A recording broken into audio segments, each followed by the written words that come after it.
Richard James Mathematics Resources will present Grade 4 Practice Paper 4, Part C. And in this presentation, this video presentation, we will have, like in Parts A and B, the solution of 12 examination problems.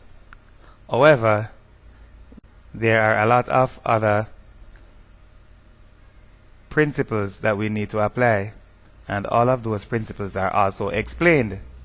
So the video presentation does not only contain the solution of those problems, but everything else that we need to explain. So let's get with it. On the line segment, which number is at the point shown with the arrow? So there we have the arrow right here. What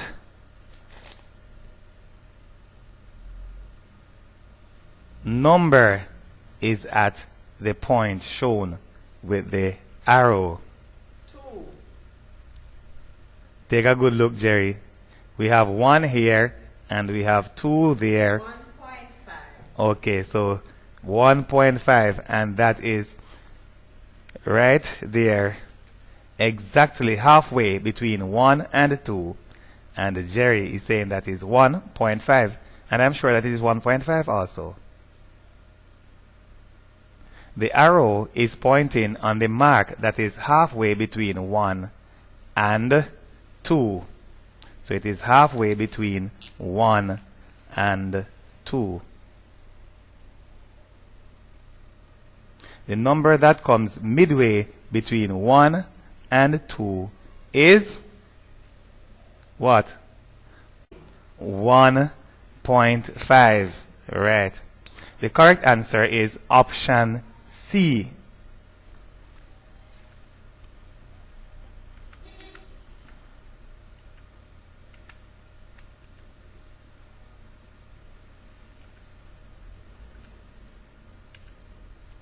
If we count with the numbers that we have there, we will realize that we are normally just counting by 1. So we have 0, 1, 2, 3, 4. We are just counting by 1. If numbers are placed at the blank marks in order that we do not skip out any of the markers or any of the marks, we will not be going up by 1 each time, but by half each time. So since we are going 0, 1, 2, 3, 4, if we place numbers here and we count all the way up again, we will not be going up by 1 each time, but we will be going up by a half each time. 0, 0.51, 1.52, 2.53, 3.5, and 4. So there we have it again, going up by half each time. Here we see again that the arrow will actually point to 1.5, and that verifies that the answer is option C.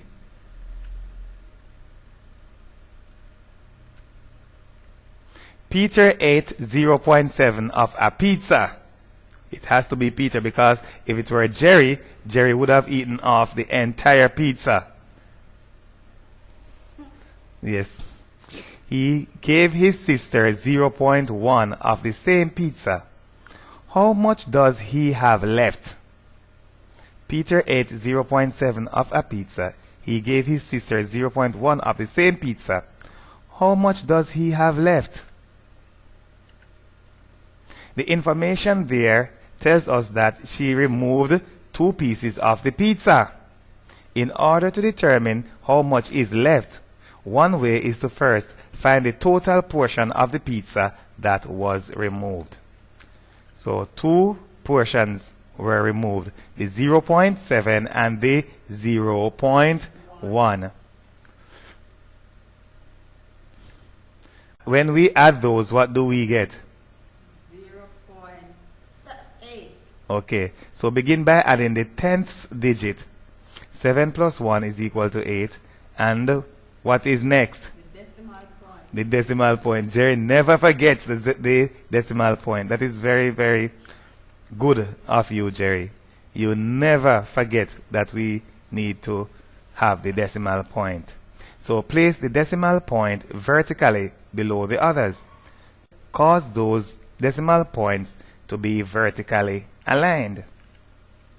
And then we add 0 plus 0, and the result will be 0. Alright, so 0 plus 0, the result is 0. When we add those two pieces of pizza that were removed, what is the result that we got? 0.8. 0.8. And what do we do with that 0.8? Minus. Right, so since those two pieces of pizza were taken away, we will subtract 0.8 from the entire pizza. Now that we have found the total fraction of the pizza that was removed, we need to find the remaining portion. This we will do by subtracting that portion that was removed from the whole pizza. So we have the sum of the two pieces that were removed.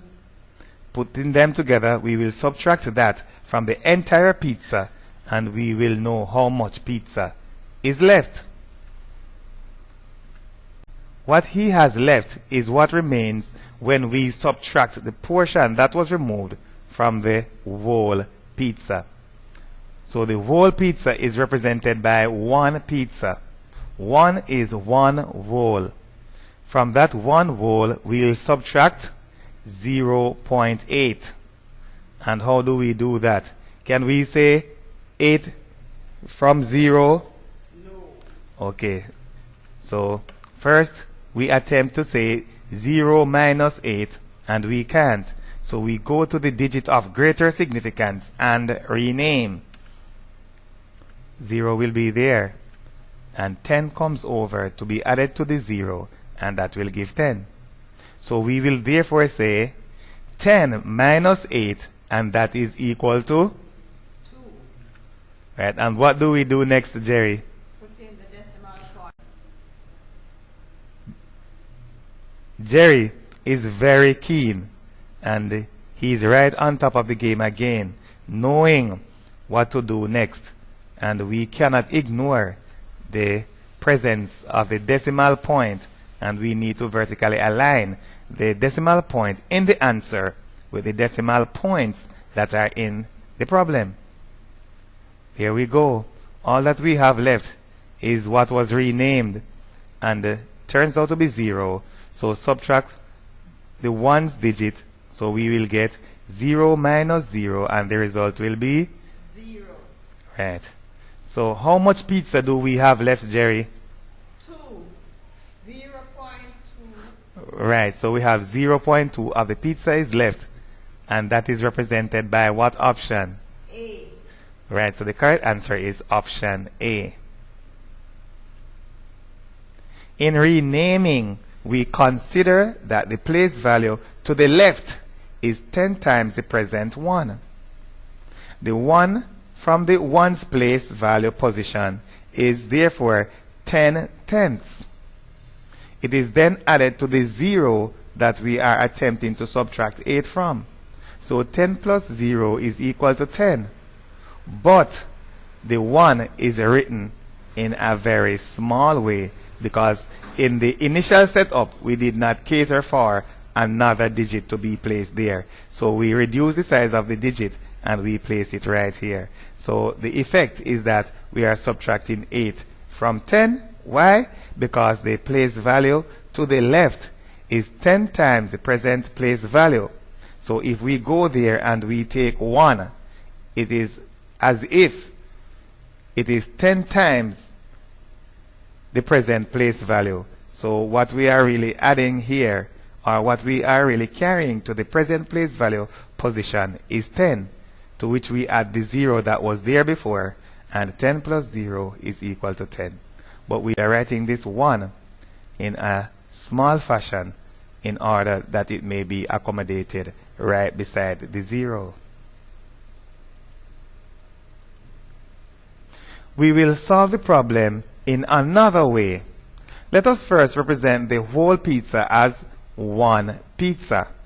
Its decimal point will be to the right, and we may use any number of trailing zeros, but we only need 1 because of the tenths. We are dealing with tenths, so we only need 1 place of decimal. We need only 1 place of decimal. So there we have our one whole pizza, and there we have it also accompanied by 1 place of decimal. Peter ate 0.7 of a pizza. Peter ate 0.7 of the pizza. It is getting less, so we will subtract 0.7 from 1. So there we go, subtracting 0.7 from 1. According to that setup, we need to subtract 7 from 0. Can we do that, Jerry? No. What do we do? Take 1 from the 1, right. So we will go to the 1's position and we will rename this 1. And we will have a 0 there. And remember that when we get here, we have to consider that the place value to the left is always 10, to the immediate left that is always 10 times the present place value. So the 1 that is removed here is actually 10 tenths. And of course that added to the 0 will give us 10. 10 plus 0 is equal to 10. So 10 minus 7 is equal to 3. 0 minus 0 is equal to 0.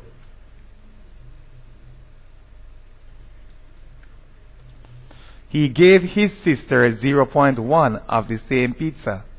The portion that he gave his sister will further reduce the amount that remains. So if it will further reduce the amount that remains, what do we do, Jerry? subtract. So we will subtract the 0.1 that he gave his sister. And that one we do not need to rename. So we say 1 from 3, or we say 3 minus 1, and that will give us 2. right. And then 0 from 0 we get 0. Right. The correct answer is option A. So what we did is we subtracted and then we subtracted again. On the previous slide, we put the 2 pieces together and have a large sum that we took away from the whole. So we may do that in any of 2 ways. If we can express the decimal fractions in vulgar form, sharing a pizza may be easier. Well, that is the actual physical sharing of the pizza may be simpler. So 0.3, what is 0.3? When writing a decimal fraction in vulgar form, write the number without the point. So we will write the 3 without the point. So when we write the 3 without the point, it will be written like that. In the numerator, so we'll write the number without the point. In the numerator, in the denominator, we will place 1. So when writing a decimal fraction in vulgar form, write the number without the point in the numerator and place 1 in the denominator. That is how we write a decimal fraction in vulgar form. But we are not done yet. Count the number of decimal places in the number. The number of decimal places is the number of digits to the right of the decimal point. So how many digits do we have to the right of the decimal point? we have one single digit to the right of the decimal point. That will be the same number of zeros in the denominator. So the number of decimal places that we have will be the number of zeros accompanying the 1 in the denominator. So there we have 1, so we have only a single 0. So this is how we do it in short, writing a decimal fraction in vulgar form. We write the number without the point, and that will be the numerator. In the denominator we put 1. Then what do? We count the number of decimal places, which will be the number of digits to the right of the decimal point. Any number of decimal places that we get, that will be the number of zeros that will accompany the 1 in the denominator.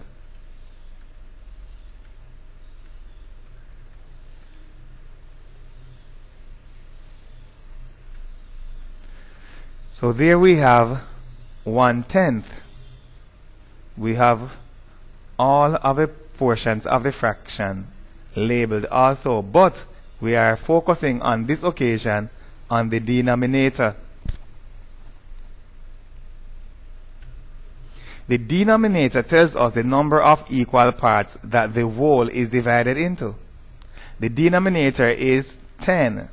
This means that the whole is divided into 10 equal parts. right, not just 10 parts, but 10 equal parts.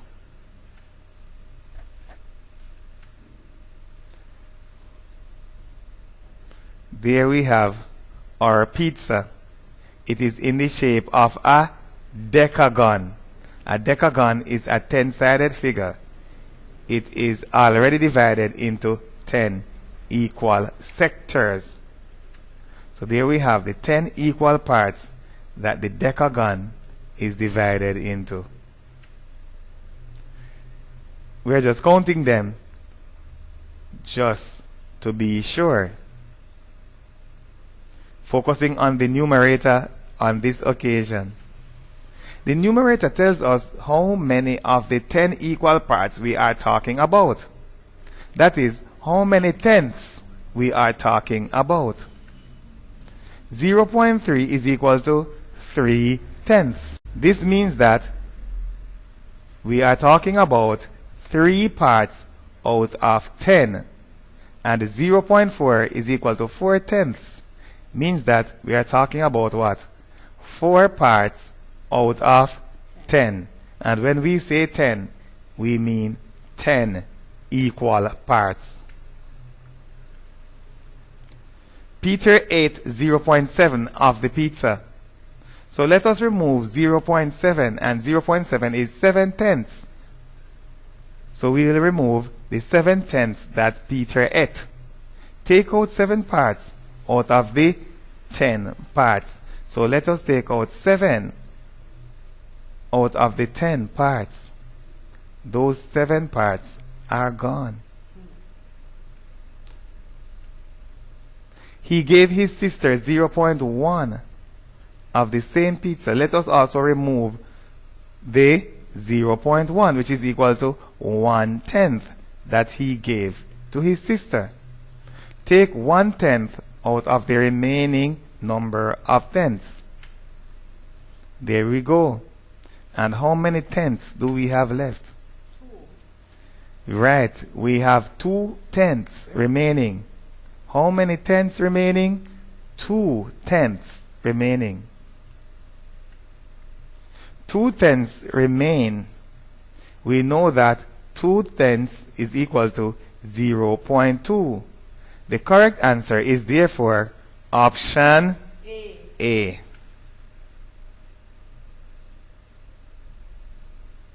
Which would you use a ruler to measure? Which one of these would you use a ruler to measure? The length of a book, the mass of a body, today's temperature, the amount of drink in a cup. The length of a book. The length. Did you say length? The length of a book. That's right. That is a ruler. There is your ruler. What is a ruler used to measure? A ruler is used to measure the length of something. The option that contains length is the correct answer. Which one contains length? Option And Jerry is saying that it is option A. Don't speak to yourself, Jerry. Let us all hear what you are saying. Option A contains length. It represents the correct answer. Ruler is used to measure length. So if in the option we have the length of something to be measured, that one will be measured by making use of a ruler.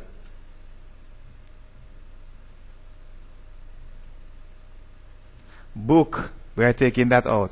If we want to say the correct thing, we do not say that we measure the book. That's not correct, but we say it. And we understand, and others understand what we say when we say measure the book. Neither do we say that we measure the baby today nor drink. We do not say that we measure any of those. As a matter of fact, it is said sometimes that we measure this one or the other. But we will see in a short while what is appropriate for us to say.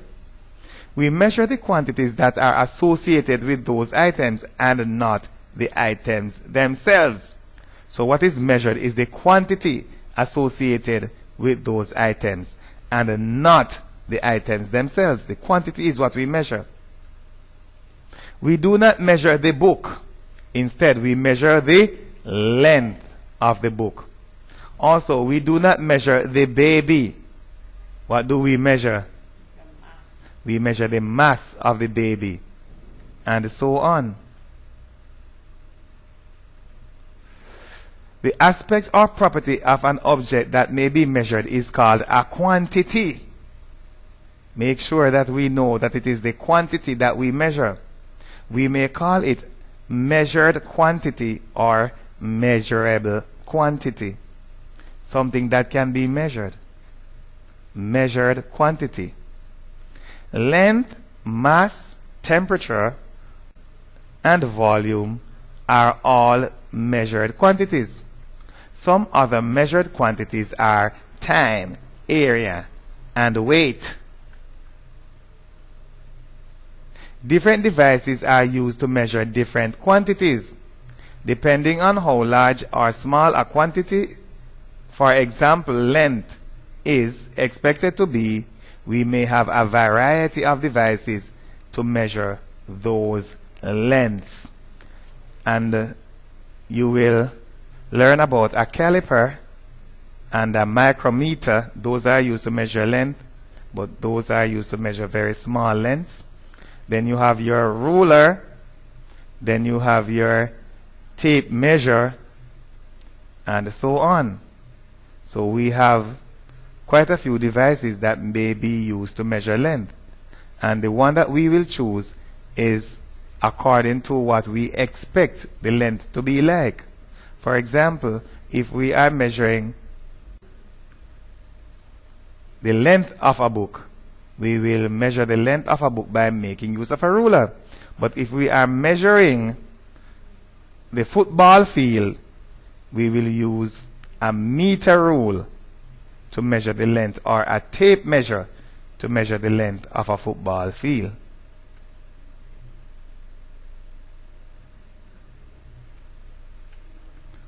One of the most popular instruments used to measure length is the ruler. What do we say now? We may use it to measure the length of the pencil, right? But on this occasion, we are not measuring a pencil. So there we have our mathematics book. That's a CXC-CSEC Additional Mathematics Paper 2 Solution book. And that is a part of Richard James. See it right here? Richard James Mathematics Resources. This particular ruler may not be the ideal one in this particular case, for obvious reasons. It is a bit shorter than the length of the book. It is not a full-length ruler. It is a short ruler that is used in the geometry sets. Some students call it half of a ruler. But what we do sometimes when the ruler is too short, we measure, like we measure from, say, here, and we put a mark here. Then we use the ruler again to measure or to continue to measure the rest of the length or the remainder of the length of the book. So that ruler may be used also to measure the length of that book. And of course, if we are using a meter rule to measure the length of the football field, then we will have to use that ruler many times.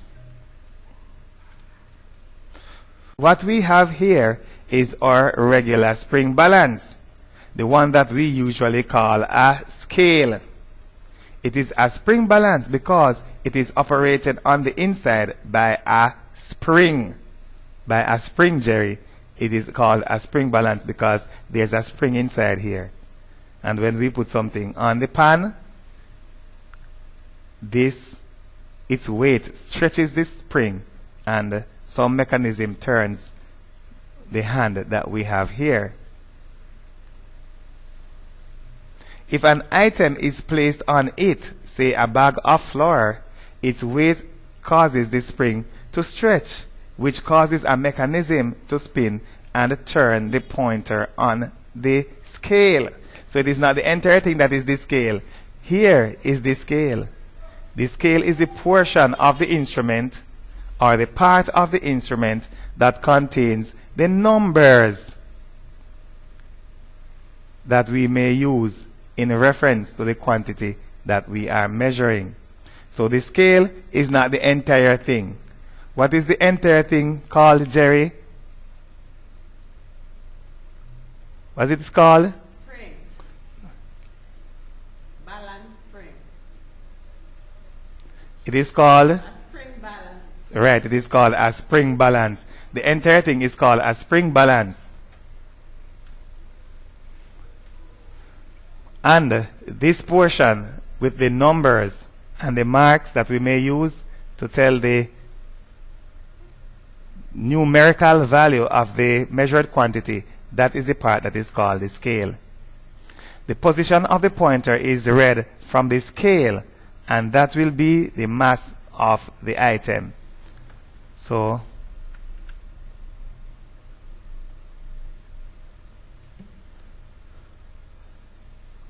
when the item is placed on the spring balance,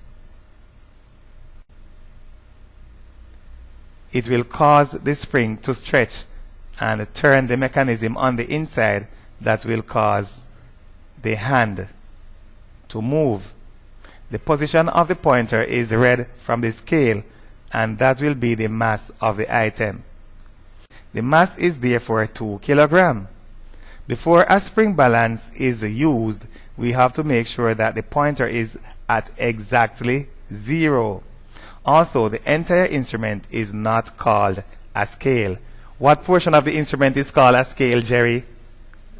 The numbers. Right, the portion that contains the marks and the numbers from which we measure the value of the measured quantity. And that is our ancient balance, the most primitive of all of the balances. Here we have our ancient balance. To measure the mass of a bag of flour, we place it on one side of the balance. The balance will naturally tilt to that side. Which side will it tilt to, Jerry? To the left. It will tilt to the left because the flour is placed on the left side of the balance. So it will tilt like that. Different masses are then placed on the other side until it is balanced again. But on this occasion, we know what will cause it to be balanced. So we put the 2 kilogram mass on that side and it is balanced. The mass that causes it to be balanced is equal to the mass of the flour. On this occasion, the mass of the flour is therefore 2 kilograms. What we have there is a beam balance. This is called a beam balance because of the beam along which a sliding mass with a pointer is used to tell the mass of the object that is on the pan. It is called a beam balance because of this beam on which we have the sliding mass, which is this one. And on this mass we have a pointer. It is called a beam balance because of this beam. The pan is where the object is placed. So we have the pan right there. Anything of which we want to know the mass is placed right there. The sliding mass is used to balance the beam when an object is placed on the pan.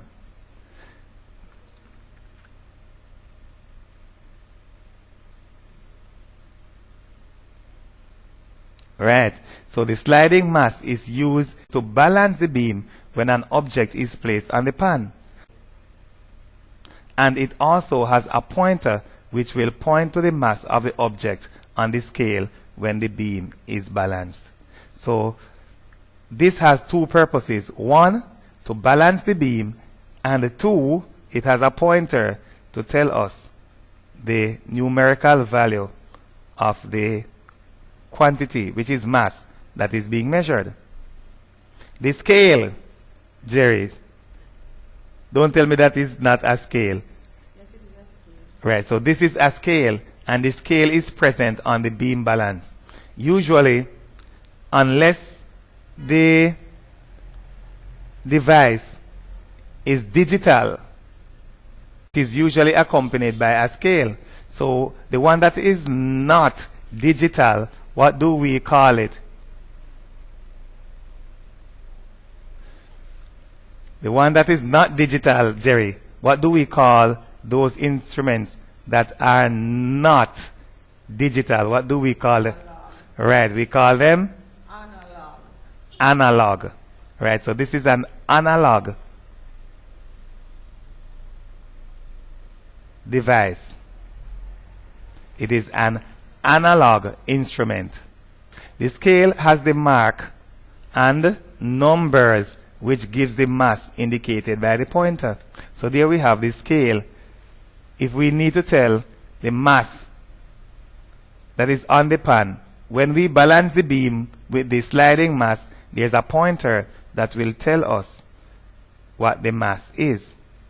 A scale is not something used to measure mass or weight, but a portion of the instrument with the marks and numbers from which the value of the measured quantity may be read.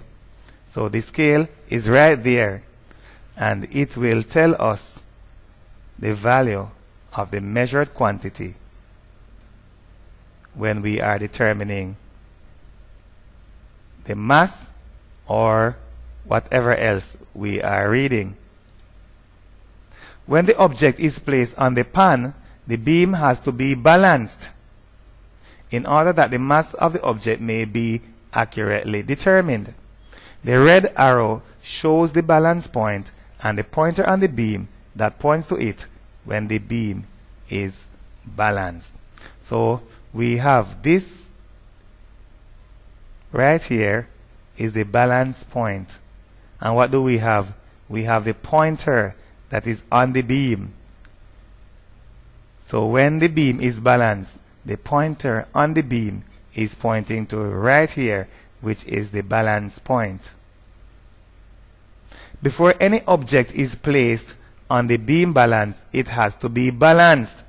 So you cannot put the object, Jerry, on the beam balance unless it is balanced first. And what do we use to balance the beam balance? A knob. Right, we have a knob right there. So we use the knob to ensure that the beam is balanced before we start to measure the mass of anything. The knob that we have right there may be turned in order to balance the beam if it is not already balanced.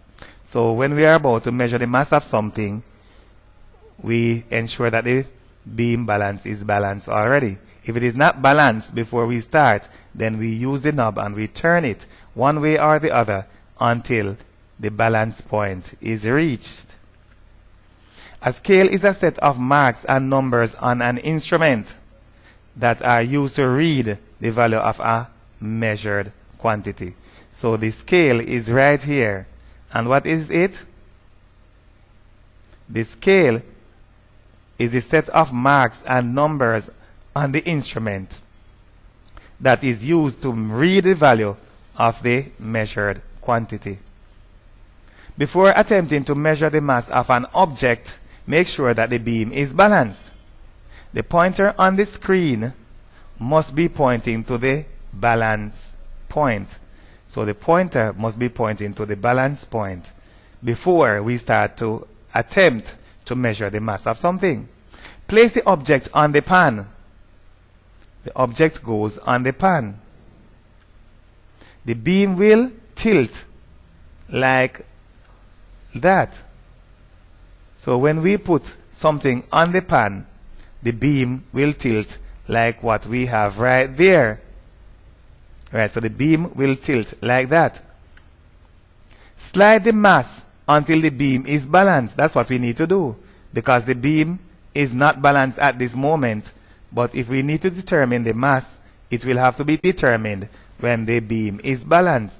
So slide the mass, and when we slide the mass until the beam is balanced, then whatever value we have there that the pointer is pointing to, then that will be the mass of whatever is on the pan. The value that the pointer on the sliding mass points to is the value of the mass of the object that is placed on the pan. A few years ago, spring balances were used to measure babies. Well, not the babies, but the mass of babies. Presently, the one that I see being used is the beam balance. The beam balance makes use of a balance point. Scientists claim that instruments that make use of balance points tend to be more accurate. Right, so instruments that make use of balance point is more accurate. And when you are doing your studies in physics, there is something that is called a Wheatstone bridge. And the Wheatstone bridge is said to be very accurate because at that point, everything is balanced. So there is no heat loss because of electricity flowing and all of that. So the Wheatstone bridge is a very, very useful tool in finding the value of an unknown resistor. That is what it is used for. And it is because it makes use of a balance point. In order to measure the amount of liquid in a container, we may pour it into another container, which is in order to measure the volume of the liquid, we will pour it into another container. The more appropriate term for amount of liquid is volume of liquid. The volume of anything, whether solid, liquid, gas, or plasma, is the amount of space that it occupies. So, if we need to know the amount of space that is occupied by a liquid, we may place it in one of those containers. We may measure the volume of milk in a cup by pouring it into one of those containers. And the tall one is, the one that is slender, is called measuring cylinder. And the other one is called a beaker. Right, the other one is a beaker. So we have a measuring cylinder and we have a beaker. So there we pour the water into the measuring cylinder and we will measure its volume. Volume or space that it occupies. The volume of the milk may be read from the scale on the side of the measuring cylinder. So we will measure the volume of the milk by reading it from the scale that we have on the side of the measuring cylinder. Right, because this is what we call the scale. A scale is right there. Those instruments are used in a laboratory. In the home, measuring cups are the ones most widely used. So in a laboratory, we will use a measuring cylinder or a beaker, and we have other things that we may use, like a burette. And then we have a pipette, and a pipette is used to measure fixed volumes. And we also have conical flasks. Those may be used also to measure volumes. When a liquid, for example water, is placed in a container, the surface of the liquid is not flat. For all liquids excepting one, the surface is slightly caved in, like the one in the diagram. The curved surface of the liquid is called a meniscus. What is it called, Jerry? A meniscus. Right, it is called a meniscus. And the meniscus caves in a little bit. It is slightly bent inwards, as we have it right there.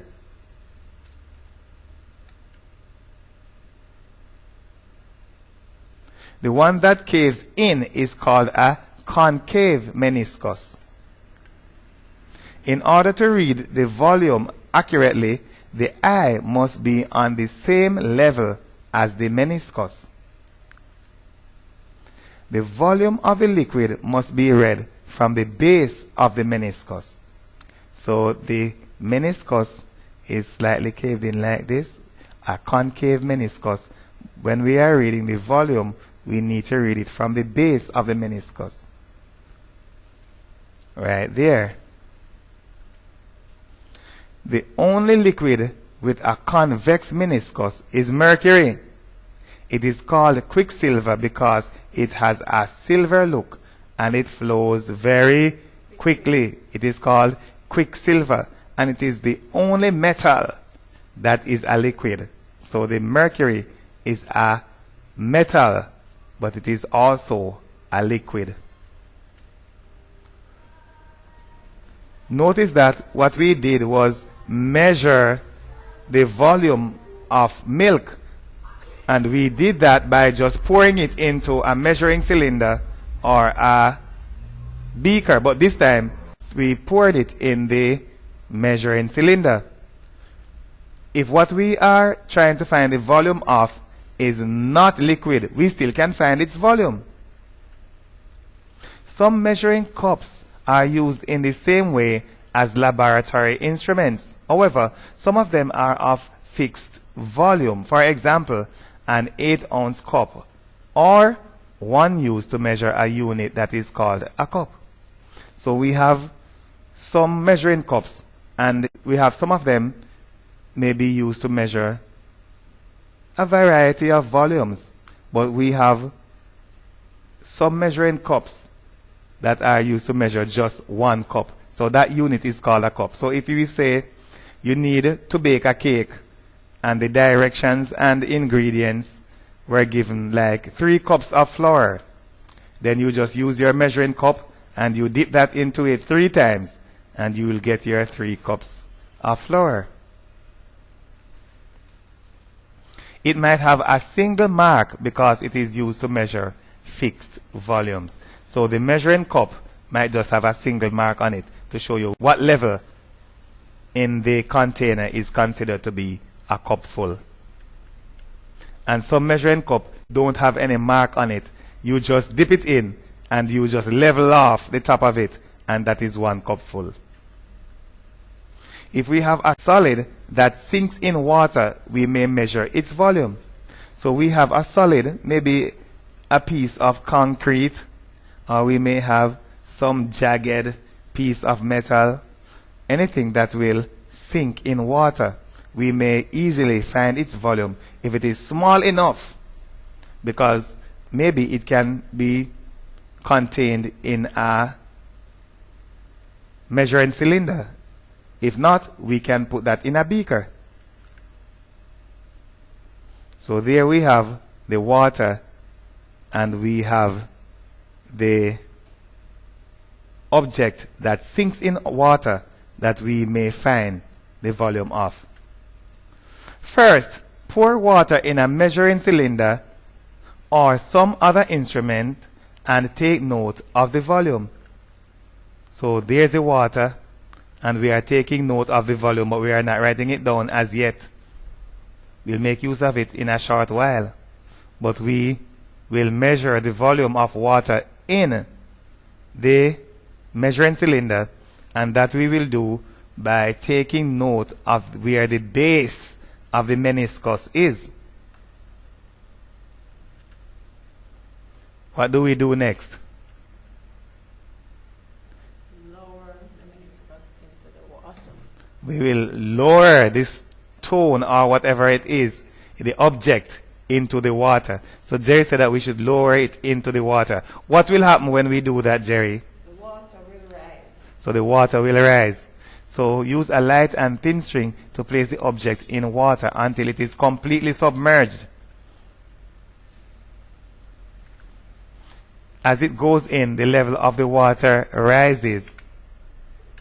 As it goes in, the level of the water rises. Take note of the new position of the meniscus. The meniscus is located somewhere up there. How do we find the volume of the object?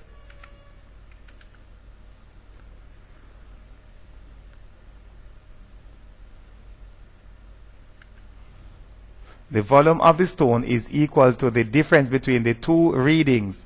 In order to find it, subtract the smaller reading from the larger one. So if the volumes were as shown, then the volume of the object would be 35 minus 20, and that is equal to 15 centimeters cubed. It means that the object occupies 15 centimeters cubed of space.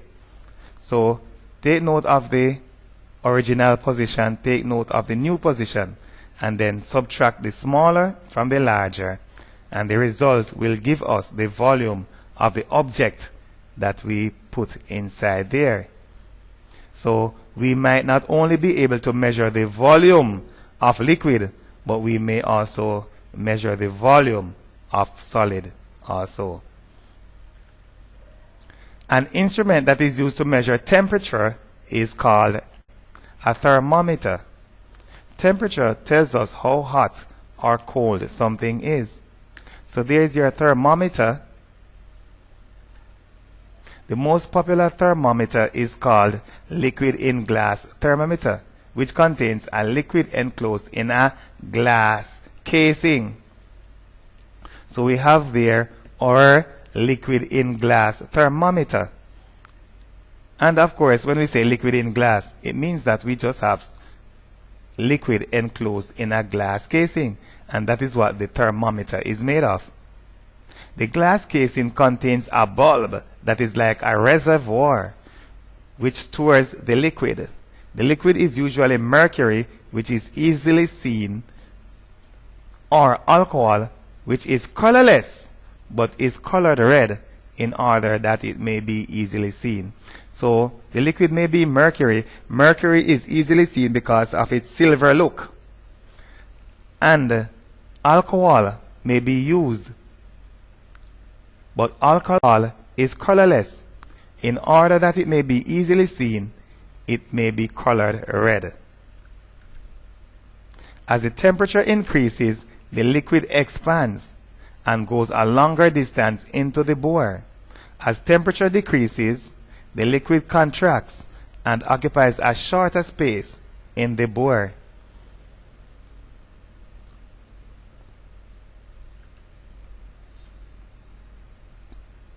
Then there is the scale from which the value is read. So if we need to measure the temperature of something, we need to measure it with respect to the scale that we have on the side of the thermometer. If you wish to measure the temperature of a medium, say the water that is inside of that beaker, make sure that the bulb of the thermometer is completely submerged in the water. So let us use our thermometer, place it right there. The bulb should be submerged inside of the water. If the water is warmer than the medium in which the thermometer was first located, then the liquid will rise, which is the liquid inside of the thermometer, which is alcohol on this occasion, will rise.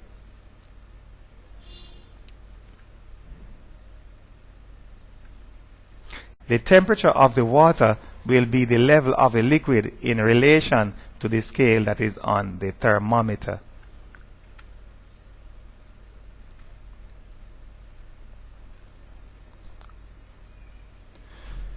Which is the best unit to measure the length of the road from Kingston to Montego Bay?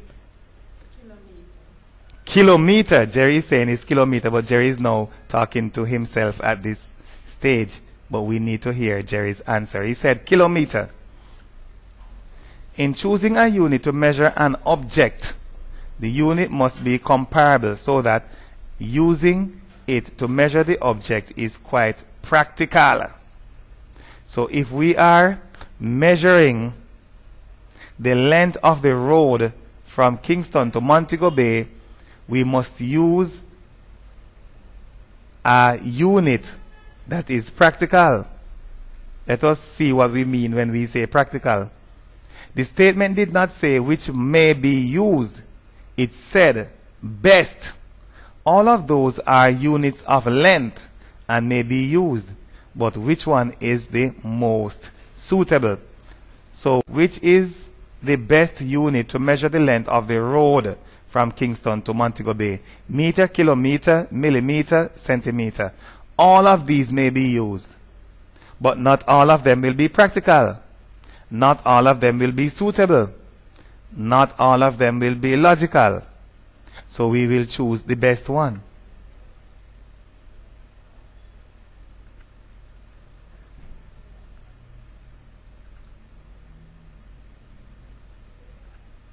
There is your bouncing big sister. She is an 11th grader in high school, and she is already well over 1 meter in length. The distance from Kingston to Montego Bay is too many times the height of your sister to be the most suitable unit. So there we have your sister. She is an 11th grader, and she is well over 1 meter.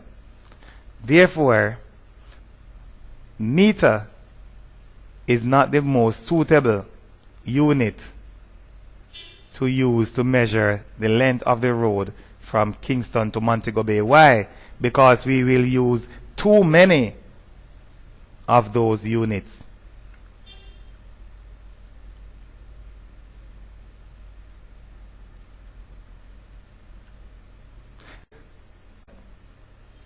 The track is 400 meters around, and the unit 1 kilometer is 1,000 meters. 1,000 meters is therefore 2.5 times around the track. 1 kilometer is 2.5 times around the track. The distance from Kingston to Montego Bay is many times the length of 2.5 tracks.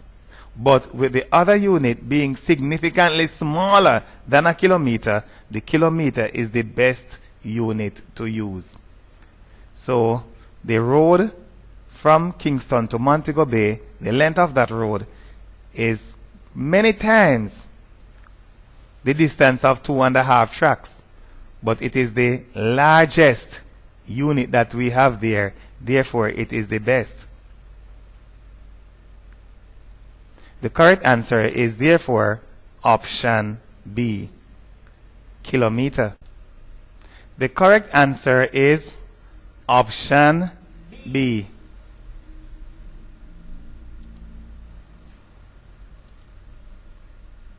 Which is the best unit to measure the length of the road from Kingston to Montego Bay? Kilometer.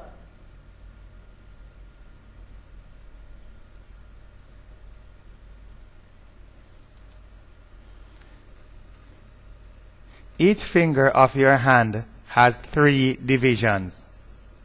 Being a grade 4 student, on average, each division is approximately 2 centimeters in length.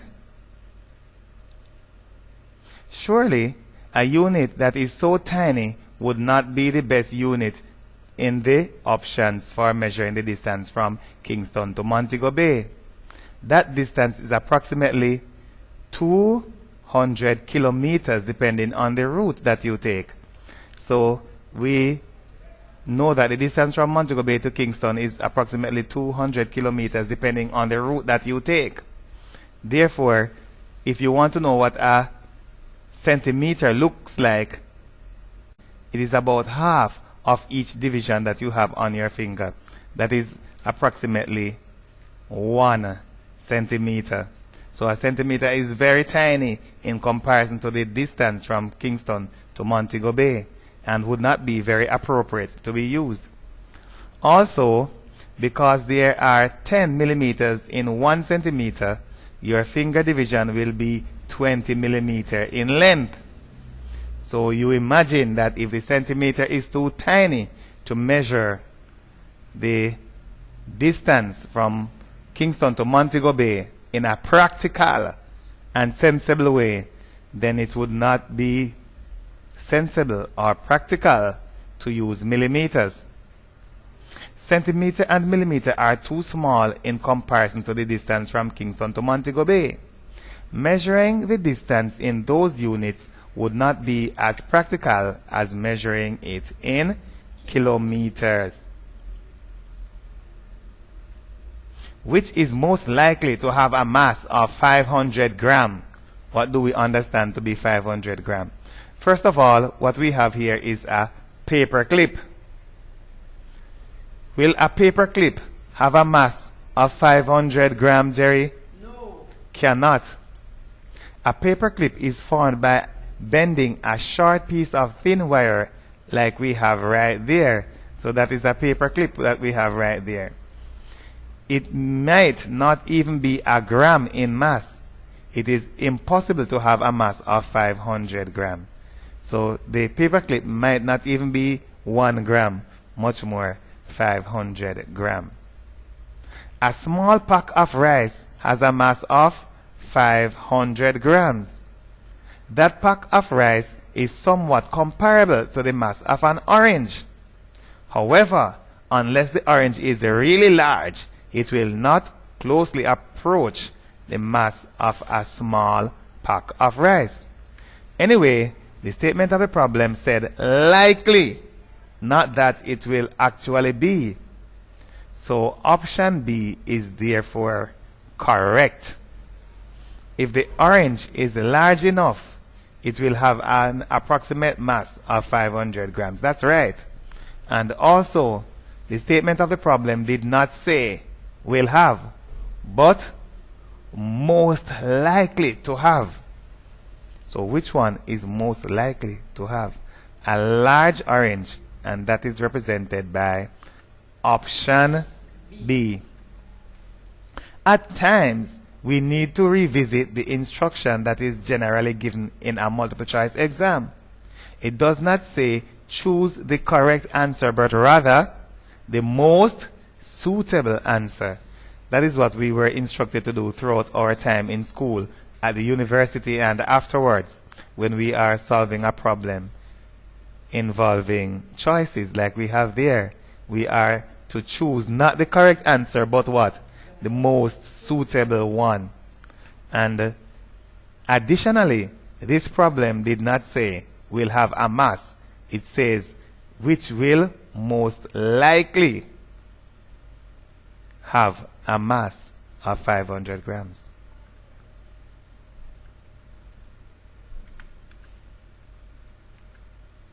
The car will have a mass that is over 1,000 kilograms.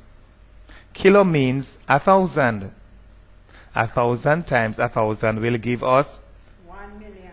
1 million. A car will therefore have a mass that is over 1,000,000 grams. So a car will not be likely to be 500 grams. Those children are your classmates. They are standing beside the car. Their masses are approximately 50 kilograms. 50 times 1,000 will give you what? 60,000 grams. Their masses are therefore well over 500 grams. So we have shown that it is not only that the large orange will be close in mass to the pack of rice, and therefore close in mass to 500 grams, but the others that were suggested are really some distance off. Therefore, they cannot possibly be the correct answer. The paperclip is way too light. The car and the girl are too massive to be compared with 500 grams. If n plus 6 is equal to 18, what is n? What is n, Jerry? We take a number, we add 6 to it, and the result is 18. What number do we add 6 to, and the result is 18? 12. Jerry is saying immediately that the result is 12. And when we are solving equations in whatever level mathematics we are paying attention to, it is very important for us to understand that if we use some basic knowledge and common sense, that the answer is not so far-fetched. A number is added to 6 and the result is 18. We can figure out that the answer is 12. And I am sure that even if Jerry did not put it under the microscope and fine-tuned it, the result would have been obtained in the same way. The result is obtained by subtracting 6 from 18. Why? Because we are adding and the result is 18. So we will do the opposite. We'll take the sum, which is 18, and we subtract 6 from it, and we will get what the value of n is.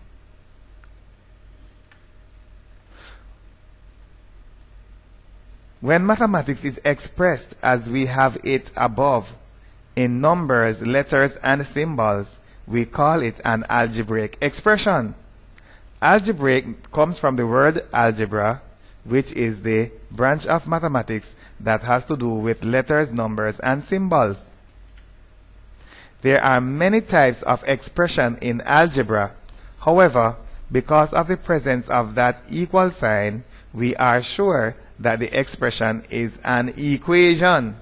So we are sure that it is an equation because of the presence of that equal sign. And we are saying, what is n? Another thing that helps to make it an equation is that we need to find the value of an unknown. In this case, the unknown is n. So we are attempting to solve that problem, and that problem involves the solution of that equation. And it is an equation because of that notable equal sign, and also that there is an unknown of which we are required to find the value at the end. In algebra, there are many types of equations. The one that we have there is a linear equation.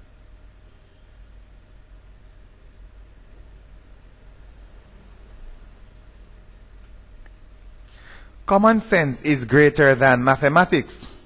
We may reason the problem out without applying any documented or formal mathematical principle, because common sense is greater than mathematics. And that is what Jerry used, because we asked Jerry what is n, and Jerry was able to say n is equal to 12 without actually writing anything down. So Jerry is right on top of his game. I prefer common sense to any mathematical principle any day. In the expression, which number is the largest? Which number is the largest in that expression, Jerry? 18. 18 has to be the largest. Why? Because we are adding 6 and n, and the result is 18. When we add those two numbers, the result is 18. So here is our question now, Jerry. N. Is n going to be smaller or larger than 18? Smaller. Right. So n has to be smaller than 18. Since 18 is the largest, which turns out to be the sum of those two numbers, whatever we do in finding n, it must result in n being smaller than 18. We will subtract 6 from 18.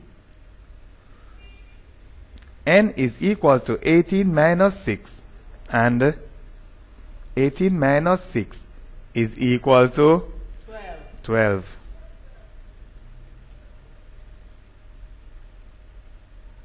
The correct answer is option C.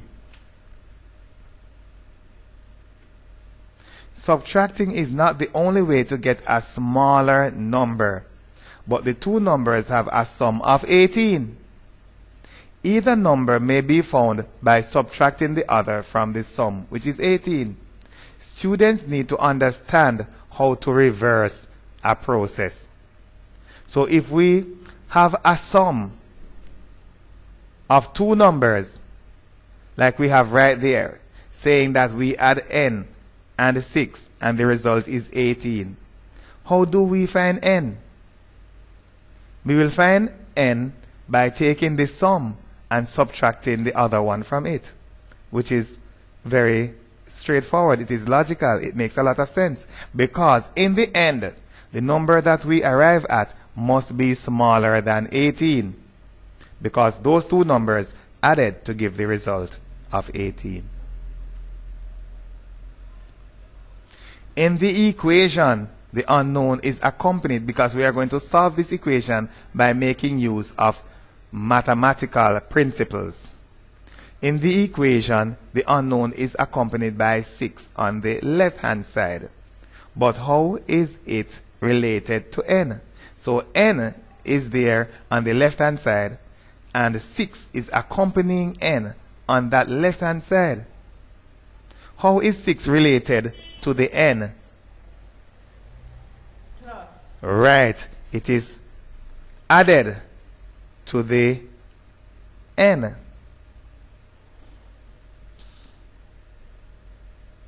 So 6 is added to the n. It is related by addition.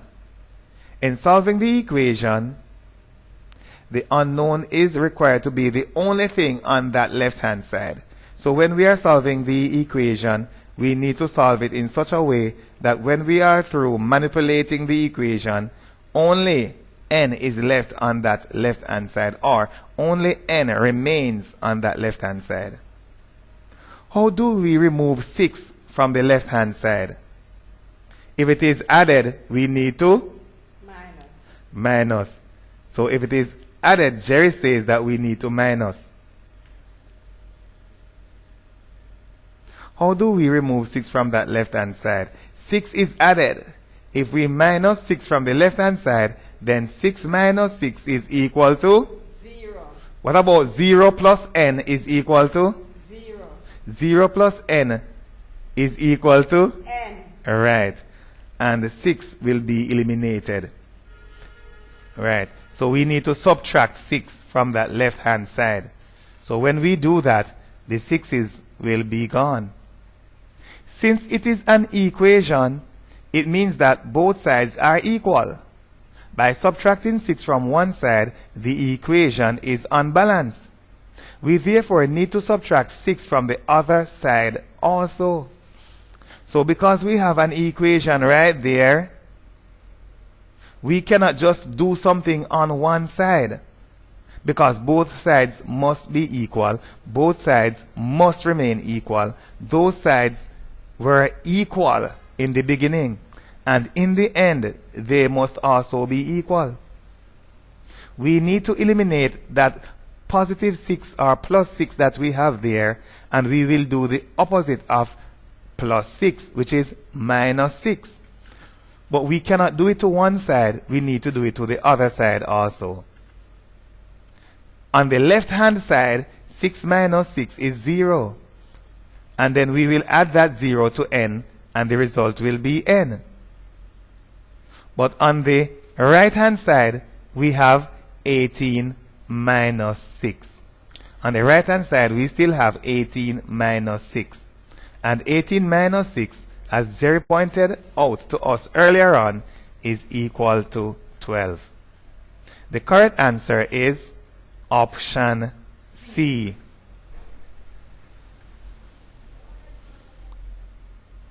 This is a bone of contention, even in teachers' colleges. Most times, mathematics students solve equations without including the intermediate steps because they are not necessary. So they will chop out the intermediate step like that, and they will get their answer. So most times, mathematics students solve equations without including the intermediate steps because they are not necessary. The 6 accompanying the unknown is related to the unknown by addition. We need to eliminate it by doing the opposite, which is subtraction. We will do the same to the other side. As a result, 6 is eliminated from the left-hand side. When we subtract 6 from 6, the 6 is eliminated from that left-hand side, but we still need to complete the subtraction process on the right-hand side. So, when we say plus 6 minus 6, the 6 will be eliminated, and all that remains is n. But now, we need to complete the subtraction process on the right-hand side, because we actually subtracted 6 from both sides. By so doing, 6 is eliminated from this side, but on the right-hand side, we have 18 minus 6. So n is equal to 12. Because of this, what I'm saying, because of not including the intermediate step, because of this, which is not including the intermediate steps, students are tempted to say that the 6 that was added to the left-hand side is then subtracted from the right-hand side, which is not correct. Look at this. N plus 6 is equal to 18. N is equal to 18 minus 6. So students will say that the 6 that was added to the left-hand side is now subtracted on the right-hand side. That is not correct.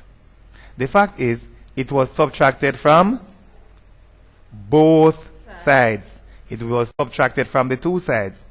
The fact is, it was subtracted from both sides, which caused it to be eliminated from the left-hand side. But we need to complete the subtraction process on the right-hand side.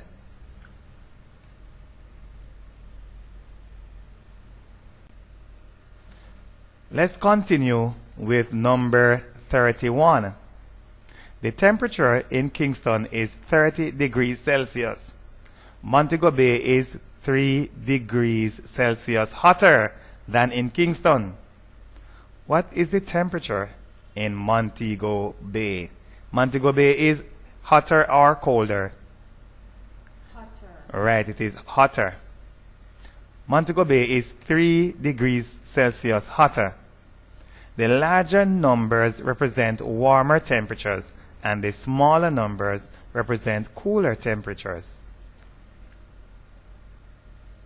So the higher temperatures are at the top, and the lower or the cooler temperatures are in the lower region of the thermometer. 3 degrees hotter means 3 degrees more. The number representing the hotter temperature must be more than 30. We will add 3 to 30 because it is 3 degrees hotter in Montego Bay. So we will get a larger number than the temperature that we have in Kingston. So let us add the numbers that we have there. When we add them, 3 plus 0, 3. And we have nothing to add to the other 3, what will happen? Carry down the 3. Okay, it will return as it is. There is nothing to be added to the other 3, so it will return as it is. So there we have our answer, 33 degrees Celsius. Do you know another name for Celsius, Jerry? Do you know another? Centigrade. Right, centigrade. Right.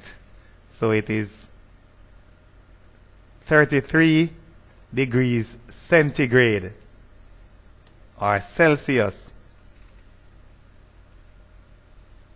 All right. And centi. What does centi have to do with? Meters. 100. Right. Centi has to do with 100.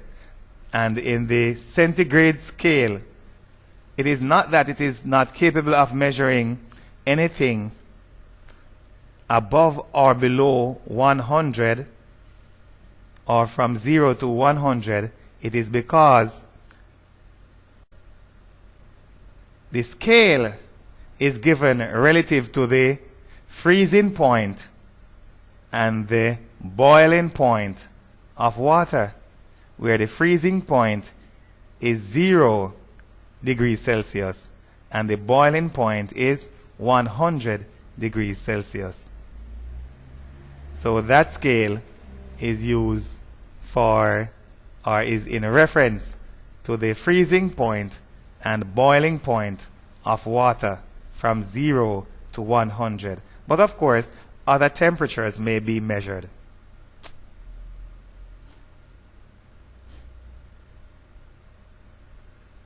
The correct answer is therefore option A.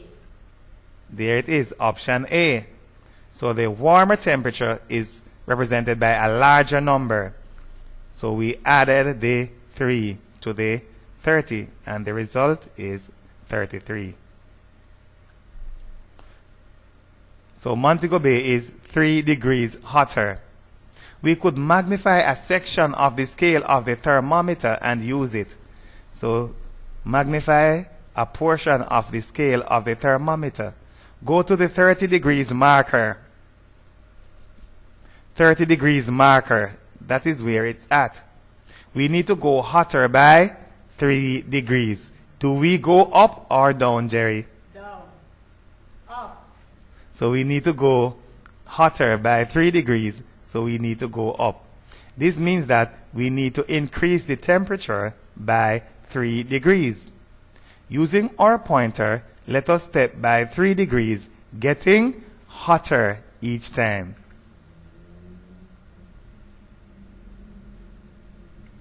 So we are at 30, getting hotter each time. We go up like that. 1, 2, 3. And there we have it again. We end at 33 degrees Celsius. This confirms our answer as option A. While this method is valid for all similar cases, it might not be time efficient in an examination. However, it may be used for practical demonstrations.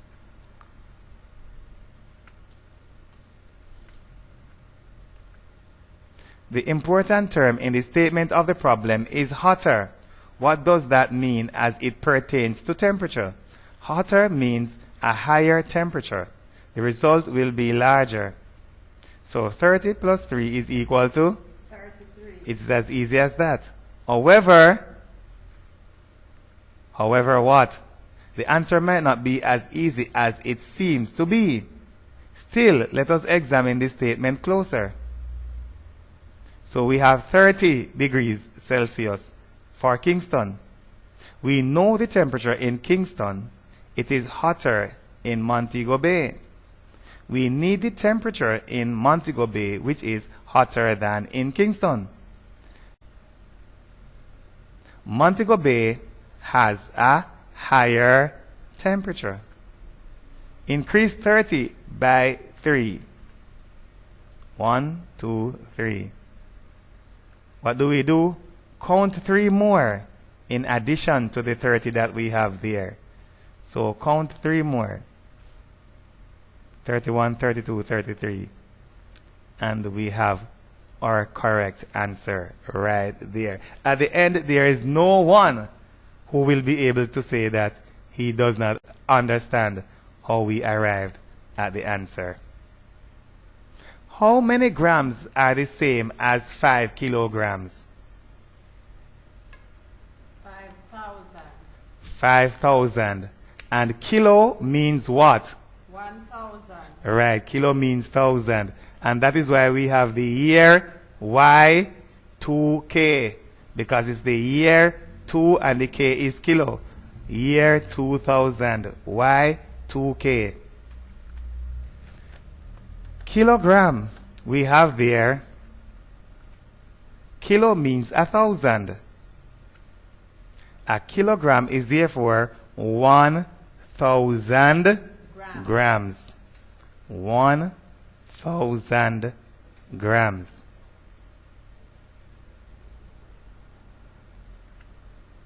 Five kilograms. What will that be then? If 1 kilogram. 5,000. Right, so Jerry is saying it is 5,000. Kilo means 1,000. 5 kilo means 5,000. So there we have 5,000 grams. So we have 5 kilograms, and we just convert that to 5,000 grams. That's what we mean.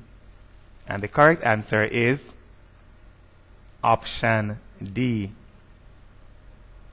We may use the metric equation. 1 kilogram is equal to 1,000 grams. 5 kilograms will therefore be equal to, what is 5 kilogram in grams? We need to maintain the consistency in the equation. Therefore, whatever number, not unit, whatever number we have on the right-hand side must be 1,000 times what we have on the left-hand side. So we have 1 here for kilogram. We have 1,000 here for grams, right? So if we have 5 here for kilogram, what will we have on this side? 5,000. Right, right. So we just need to maintain the consistency in the table, and we will be correct.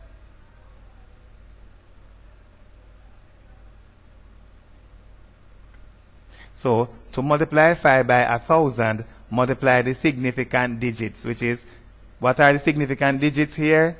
Just the 5 and the 1. So we'll get 5 times 1 is equal to 5. The number of trailing zeros will be the same as the numbers multiplied. So we say 5 kilo, so it's 5 times 1,000. So we multiply the 5 by the 1, and the answer will contain 3 zeros, like in 1,000. So the number of trailing zeros will be the same as the numbers multiplied. Right. So we got those. Where? Where did we get those from? Right there. So we are maintaining the consistency in the table. And for every 1,000, we will also have 1,000 more, or 1,000 times on that right-hand side. Your favorite, Jerry, that is your clock. Before solving the problem, let us take a look at the hands of the clock and see how they are used in telling the time. How they are used in telling the time. How are the hands used? The hands. The short hand is the hour hand. The numbers on the clock are hours. The hour hand tells us the hour of the day that we are in. It is usually stouter than the minute hand. So the hour hand is stouter than the minute hand, and it is also the short hand. And it is used to tell us the hour of the day that we are in. The longer and slimmer hand is the minute hand. It is used to tell us what minute of the hour we are in. So for every hour that we have on the clock, the minute hand is to tell us what minute of the hour we are in. For the minute hand, the time between two consecutive numbers is 5 minutes. The time that it takes to go all the way around is 60 minutes, which are the number of minutes in an hour. That's a mouthful. So let us recap a few of those important details that we have there. The minute hand is used to tell the minute of the hour that we are in. For example, if we are in the 8th hour of the day, the 8th hour is the time that is after 7. Students, Jerry, the 7th hour of the day is not the hour that comes after 7, or the period of time after 7. The period of time after 7 is the 8th hour.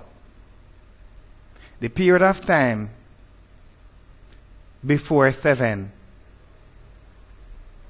is the 7th hour, which is the period of time after the 6th hour. So if we are here after 6, it means that we are in the 7th hour of the day. If we are after 7, that means we are in the 8th hour of the day. The minute hand will tell us the minute of the hour. The minute hand takes an hour to go all the way around the clock. And an hour is actually 60 minutes. And each hour, or each division that we have here, which we know that these large digits that we have here are representing hours. But we know that if we are using the minute hand, the difference in time that we have between these two consecutive numbers is 5 minutes. So there we have our minute hand. Well, we are using an illustrative minute hand on this occasion. The real minute hand is right here, but this one is an illustrative minute hand, and it is just used to show us how we arrive at our 60 minutes, going by 5 minutes each time. So we have, there we go very quickly. It is very fast. 5, 10, 15, 20, 25, 30, 35, 40, 45, 50, 55, 60. So 60 minutes all the way around. And that is also 1 hour. So the minute hand takes an hour to go all the way around the clock. Also, the hour hand takes 12 hours to go all the way around the clock, while the minute hand takes 1 hour. When the hour hand is between 2 hours, we may say that the time is after one of the indicated hour or before the other one. Right here, the time is after 1 or before 2. We may even say it is to 2. So, right there, the hour hand is located where? Between the hours of 1 and 2. Between the hours of 1 and 2. Therefore, the time is after 1. And also the time is before 2. So before 2 we say to 2. After 1 we say after 1 or past 1. But do we say after or before? Let us see what will determine whether we say after or before. When the time is between 2 hours, the half in which the minute hand is located tells us whether to or after the hour is appropriate. When the time is between 2 hours, the half in which the minute hand is located will tell us whether to or after the hour is appropriate. So there we have the first half. If the minute hand is in the first half, going from 12 to 6, then after or past is more appropriate. This is after 1. This half that goes from 12 to 6 is the first half of the clock. If the minute hand is located in that half, what is appropriate? Past or after. If the minute hand is in the second half, going from 6 to 12, then 2 or before is appropriate. This is before 2. So, this side we may call this the past or after side, and we call this the 2 or before side. If the minute hand is on 6, it is 1/2 of an hour or 30 minutes. We may say that it is half past the hour. It is also half before the next hour. But we never usually say that. So we don't say 5:30. We say 5:30. Do we say half before 8? No. What do we say? 8:30. 7. Right. We say 7:30. We have shown how we may determine the number of minutes after a particular hour by counting the minutes in a clockwise direction. So we have shown how we may determine the number of minutes after a particular hour by counting the minutes in a clockwise direction. The minute hand is on the 2 or before side, so the time is some minutes to 9. In this event, we count the number of minutes in a counterclockwise or anti-clockwise direction. So when the time is after, we begin at 12 and we go in a clockwise Direction. right. When the time is before or 2, we start at 12 and we go in an Anti-clockwise direction. right. So we go in an anti-clockwise direction. So after the number of minutes after, we go this way. The number of minutes before, we go this way.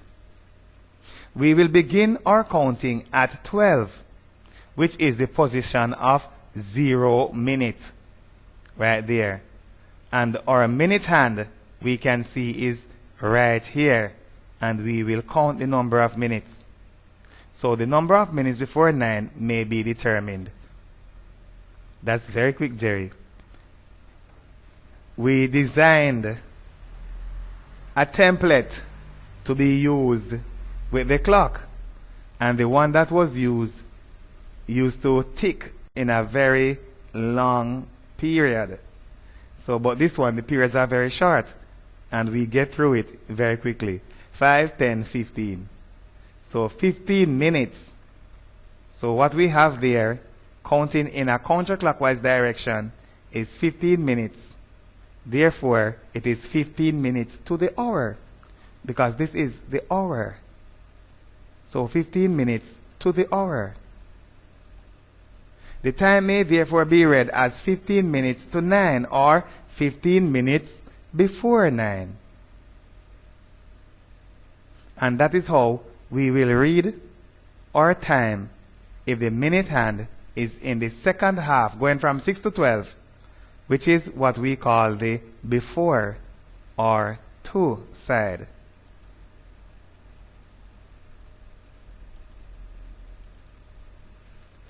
A period of 15 minutes is a quarter of an hour, and those periods may be indicated on the to or past side of the clock. So we have the to or before side, and we have the past or after side. And a quarter of an hour is a period of how many minutes? 15. Right, it's a period of 15 minutes. When the minute hand is pointing on 3, we say that it is a quarter past the hour. And when it is pointing on 9, we say that it is a quarter to the hour or quarter before. But we generally say quarter to. We don't generally say quarter before. We say quarter to. The time indicated is therefore quarter to 9. Quarter to 9. The 6th hour is halfway around the clock. When the minute hand is on 6, the time is half past the hour. Although it is also half to the hour, we never use half that way.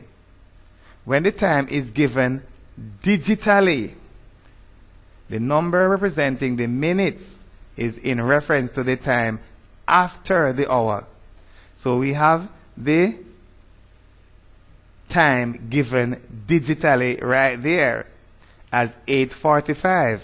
The hour is 8 and the minutes, what are the minutes? 45. 45 represents the minutes. And that 45, when it is given digitally, will tell us the number after the hour. After the hour.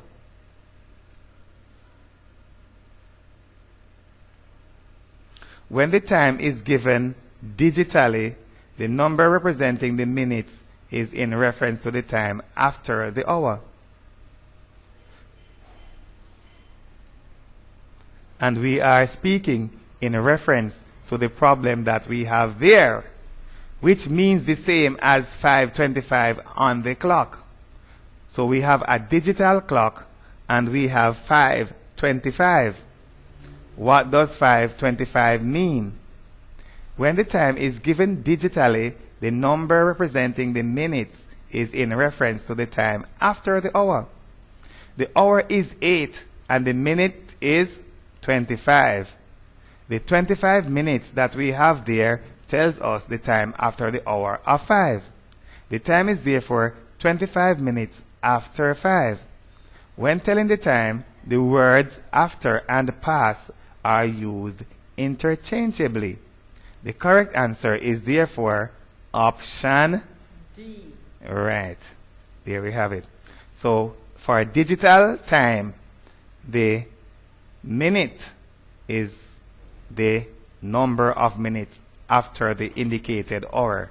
So the hour is 5, the minute is 25, 25 minutes after 5.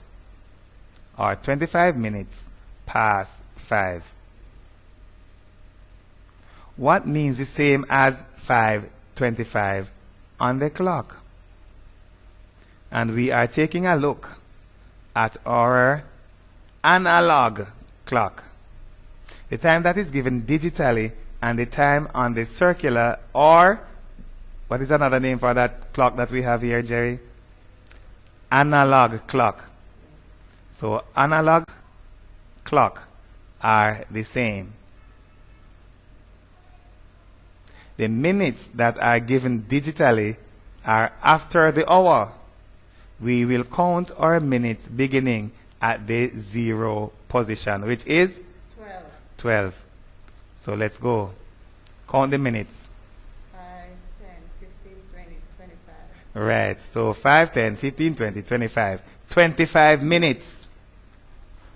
Which side of the clock is that located on, Jerry?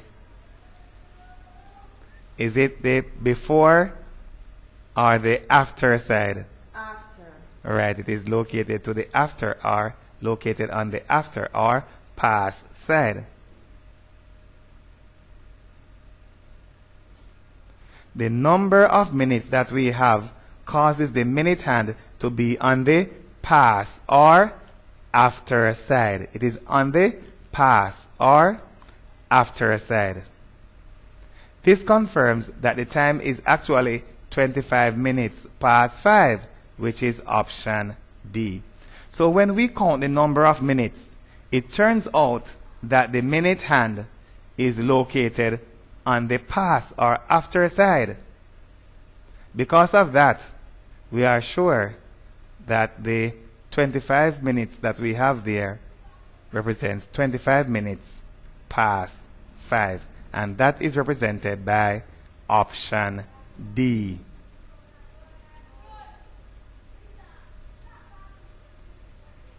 The time on Jody's watch is 12:40. What is the time on Jody's clock?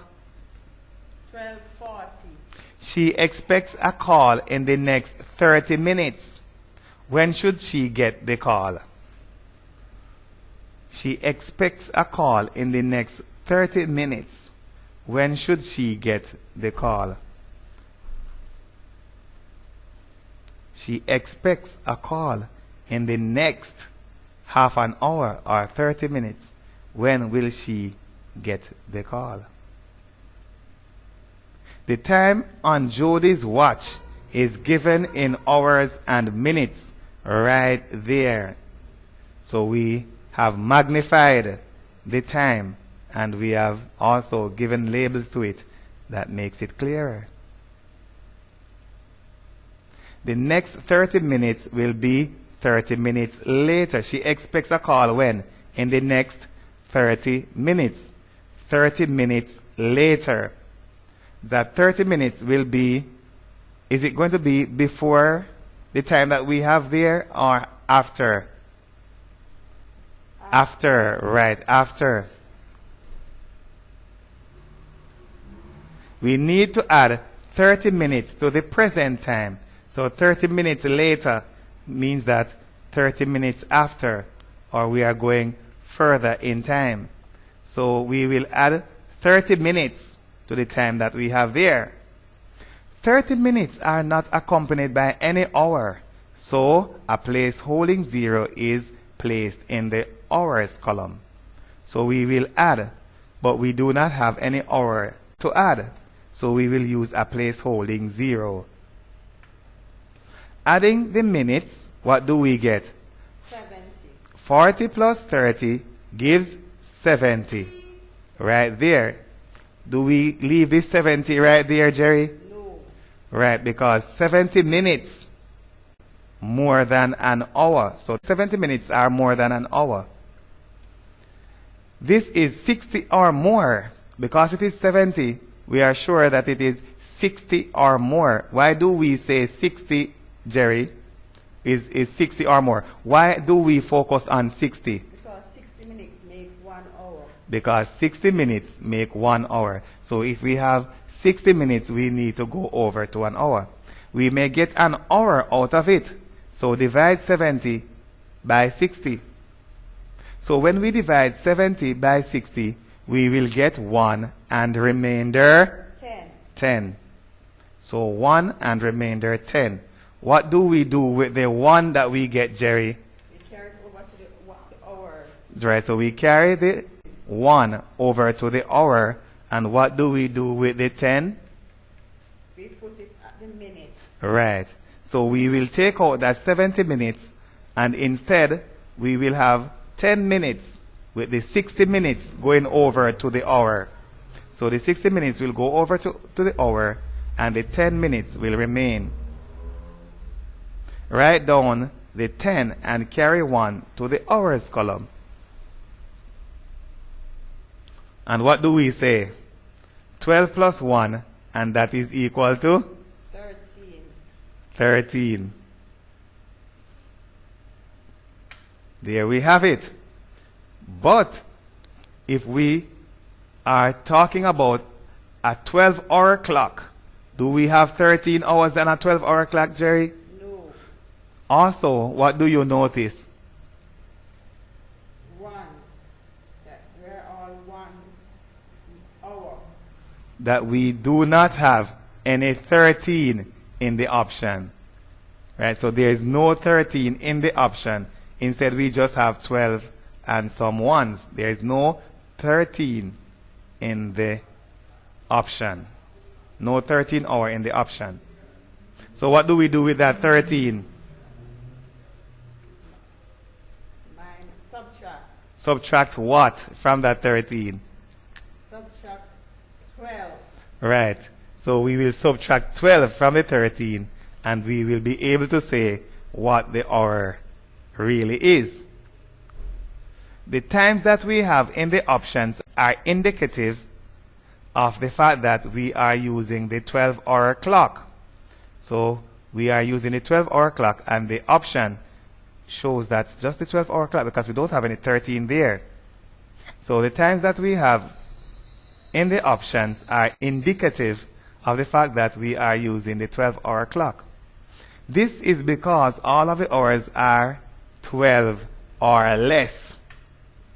When using a 12-hour clock, if the time contains an hour that is greater than 12, we may rewrite the time by subtracting 12 from the number of hours, as Jerry stated before. So we will subtract 12 from 13, and what do we get? 1. And we will replace that 13 by 1. So what will therefore be our answer? Option C. Right. So the correct answer is therefore option C.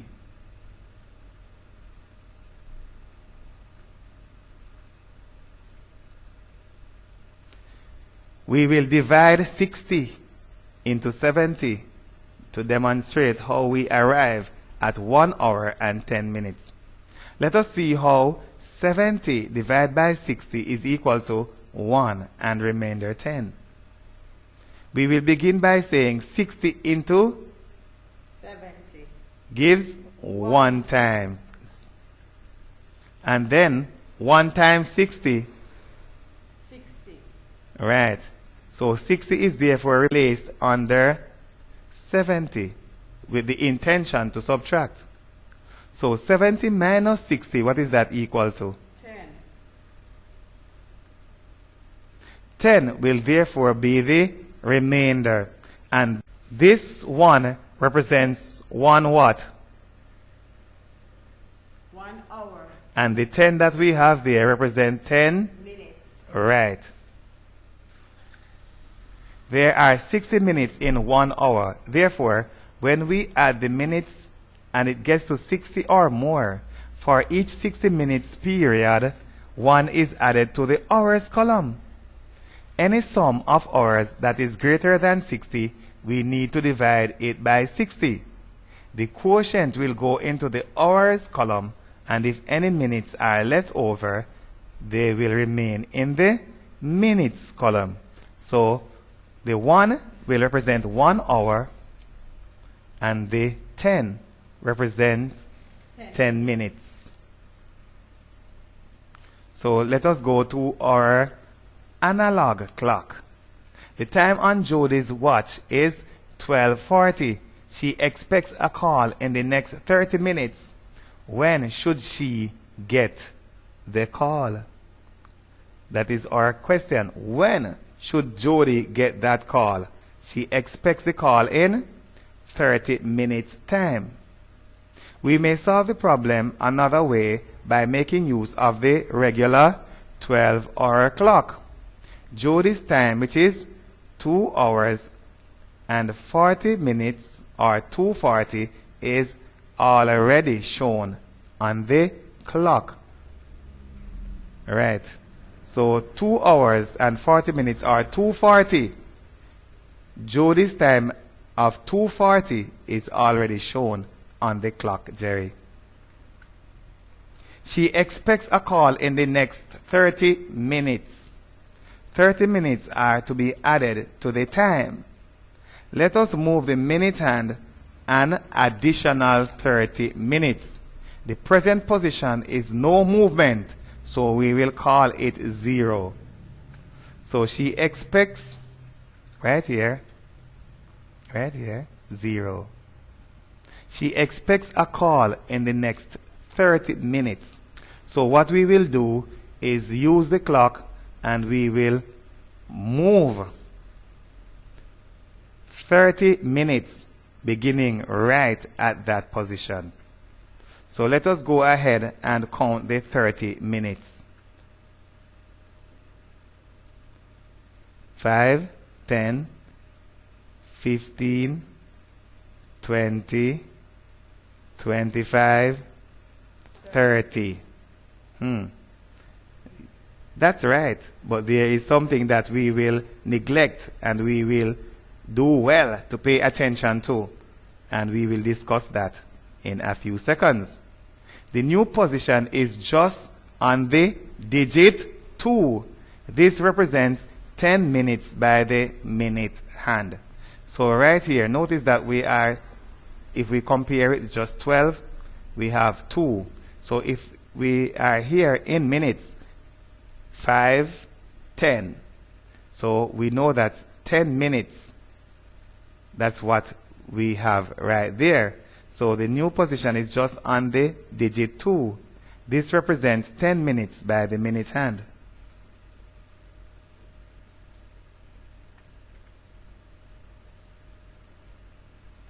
The minute hand would have passed 12. The hour hand must therefore have traveled past the next hour. Do you understand that, Jerry? Yes. Because when we moved the minute hand just now, the minute hand went from right here all the way up and it passed 12. Did it pass 12? Yes. If the minute hand passed 12, it means that another hour would have passed. Therefore, we need to show that with the hour hand by causing the hour hand to also pass the hour. Okay? Yes. Right. So when the minute hand goes past 12, then the hour hand would go over to another hour.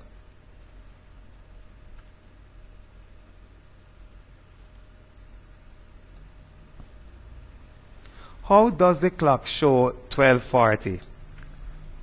Since the time is after the hour of 12, the hour hand must have passed 12 already. Is that right, Jerry? Yes. The time is after 12, so the hour hand must have passed 12. That's right? Yes. Okay. So the hour hand has passed 12 already. So we need to show 12:40 by putting in 40 minutes, correct? Yes. And we will begin counting 40 minutes where? At 0. And what hour of the day represents 0? 12. Right. So the 0 minute, because that's what we are counting now, 0 minute is located at hour 12. And we will start at 12 counting 40 minutes. And we know that for each of these digits, each one represents an hour. Is that right? Yes. By the hour hand. But by the minute hand, each one represents how many minutes? 5. Okay, so let's go. We are going to 40 minutes. So for the minute hand, the hour mark is 12. It also represents 0 minute. We will begin there and count 40 minutes. 5, 10, 15, 20, 25, 30, 35, 40. That's very fast. So that is where the minute hand should be located. 40 minutes. That is where the minute hand should be. Good. Minute hand is right there. And which side of the clock is it located in? 2 hours before. Right, the 2 hours before, because it is in the second half that goes from 6 to 12. Notice that the minute hand is also on the before or to side of the clock. The time that is given as 12:40 is therefore some minutes to 1. In order to find the number of minutes to, we may count the minutes in the reverse direction or take away the number of minutes from 60. So we not only need to be aware that the minute hand is on the 2 hour before side of the clock, but we need to also be able to tell how many minutes to, how many minutes before. And we are saying here that there are 2 ways that we may do that. One way is to count the minutes in a reverse direction beginning at the 0 point, which is 12. And the other one is to take away the number of minutes from the total number of minutes in an hour, which is 60 minutes.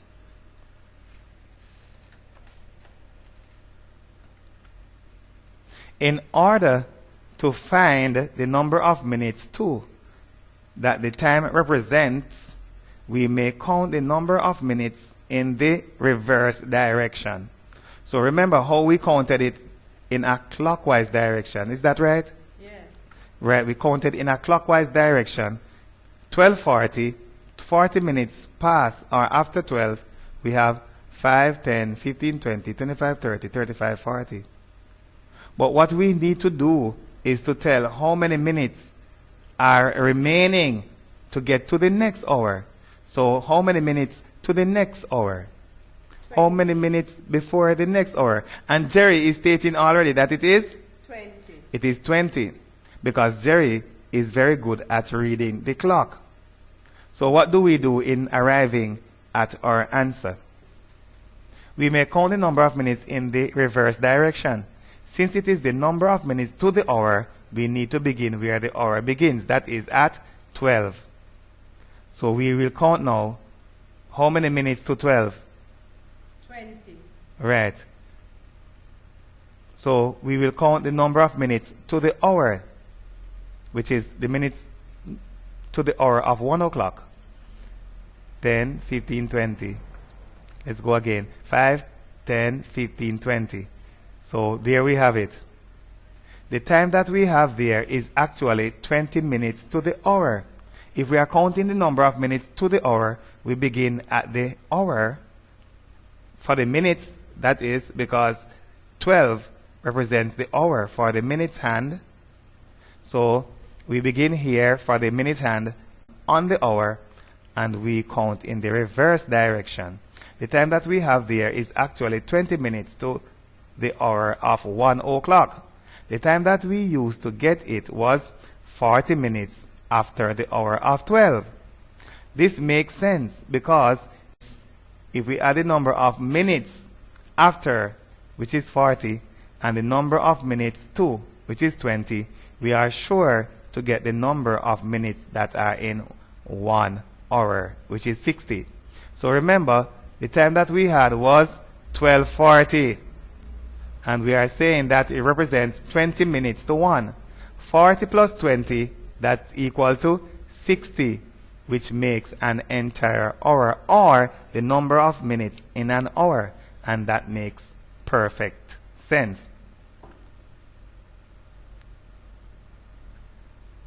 Let us proceed to find the number of minutes 2 by subtraction. So we have done it by counting in the reverse direction on the analog clock.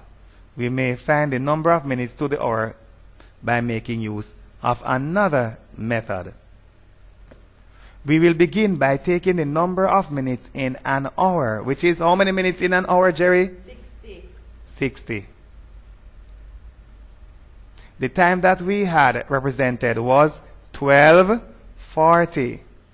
That time is 40 minutes after the hour of 12. In order to determine the number of minutes remaining for the hour, we need to subtract 40 minutes from the number of minutes in an hour. How many minutes in an hour? 60. And from that, we will subtract 40. Come on, Jerry. That's so easy. 20. 20. 0 from 0 is 0. 4 from 6, 2. 20 minutes.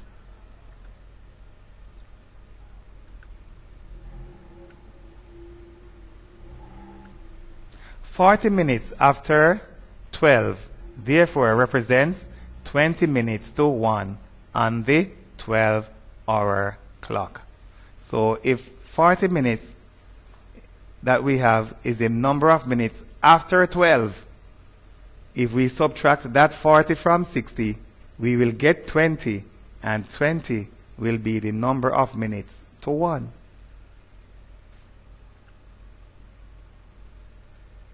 The area of each small square on the grid below is what? 1 centimeter squared. What is the area of the marked shape? What is the area of that marked shape? How do we do it? Each one is, Jerry's trying to count them. Count them, Jerry. The area of each small square on the grid is 1 centimeter square. What is the area of the marked shape? How many did you get, Jerry? 10. Okay, let's see if it is really 10. The number of little squares will tell us the area of the shaded region, but their borders are not visible. We cannot see them that easily. We cannot see them at all. We will therefore count them using the visible squares as a guide. Watch this, Jerry. So we are counting these squares that are here. 1, 2, 3, 4. So we are sure if we go all the way to this, notice that it ends right there, right? So if we go 1, 2, 3, 4. So from here to here, how many little squares we have? 4. And from here to here, how many little squares? 4. And then from here to here, it is obvious that we have how many? 16. 10. Right, from here, Jerry, to here. Oh, 2. Right, so we have just 2 right there. That's 10. Right, so that's 10. So we use those 4, then we have another 4 to bring us up to 8. And then we have only 2 left. As a matter of fact, we could just look right here, Jerry. 1, 2. Yes. And then we say 1, 2, 3, 4 to right there. So 1, 2, 3, 4. 2 of them goes there. 2, 4 is 8. And then we have 2 more. And that makes 10. So we could have done that in many different ways. We therefore have 10 squares, each 1 centimeter square in area. The correct answer is option D. Take note of the area of each square, which is 1 centimeter squared. That's right? Yes. There are 10 of them, and of is usually used in reference to what? Of. Multiply. So there are 10 of them, and of is usually for multiplication. So 10 times 1, and that is equal to? 10. Any number multiplied by 1 is that same number. So 1 times 10 is equal to 10. So we have 10 centimeters squared, confirming the answer that we have there.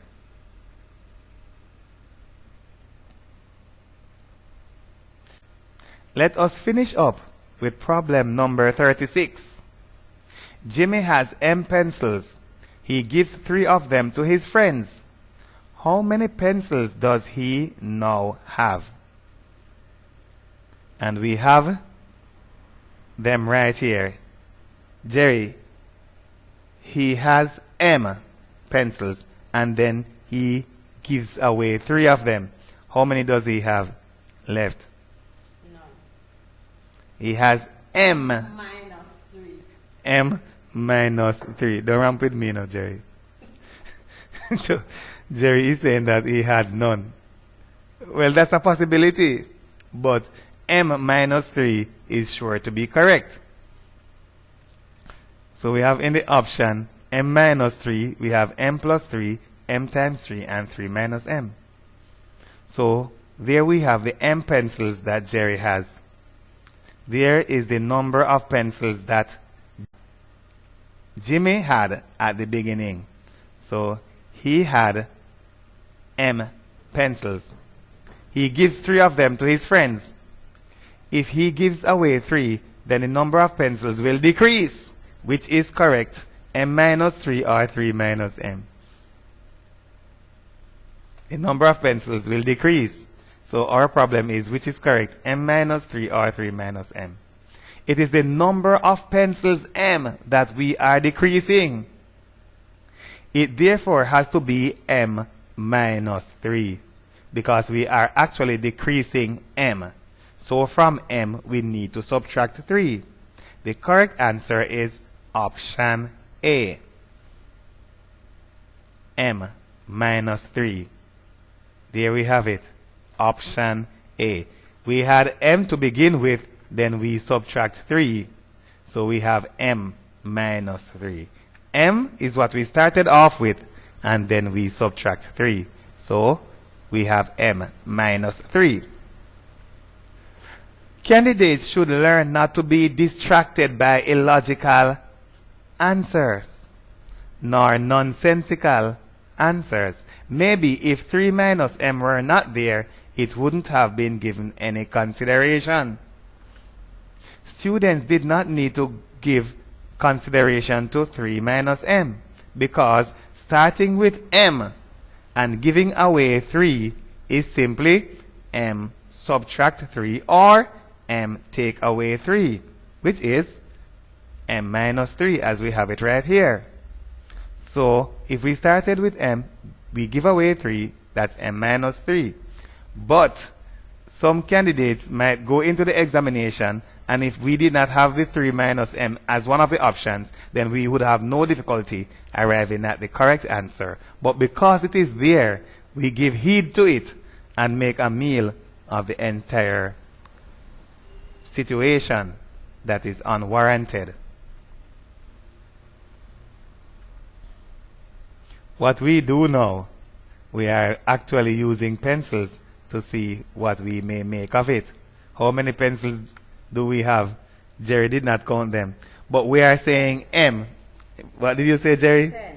All right, that's a very good number, but it's not 10. Right, so Jerry is suggesting 10. But we are not using m because m is not a number that is known. So what we are doing is using an illustration, making use of a fixed number of pencils and justify our answer that is actually m minus 3. So there we have the m pencils. And how many of them do we have? Because of the fanciful animation, Jerry is taking a little bit to arrive at it. Or it may be because we are counting, he did not bother because we will have the number of them anyway. Let us say that Jimmy's m pencils are actually 12 pencils. Jimmy has m pencils and m is represented by 12. So let us say that m pencils represents what? 12 pencils. He gives away 3. So those are the 3 that are given away. There are 9 pencils remaining. How do we arrive at 9 pencils? So we had, how many pencils did we have to begin with? 12. How many did we subtract? 3. What's the answer? 9. Right. 12 minus 3 is equal to 9. With our 12 pencils being m pencils, m minus 3 is equal to 9. If it were 3 minus m, then we would actually be subtracting 12 from 3, which for tangible things like pencils cannot be done. So we will see that if we turn it around and say 3 minus m, that answer is illogical. So if we say that our m pencils are actually 12 and we subtract 3, we get 9. But if we say our m pencils, that m is actually 12 pencils, and then we say 3 minus m, then we will be saying 3 minus 12. And by saying 3 minus 12, we are putting ourselves in a situation that we cannot possibly work through. That is an impossibility. So we are sure that it is not 3 minus m, but m minus 3. As a matter of fact, it is not 3 minus 12, but it is 12 minus 3.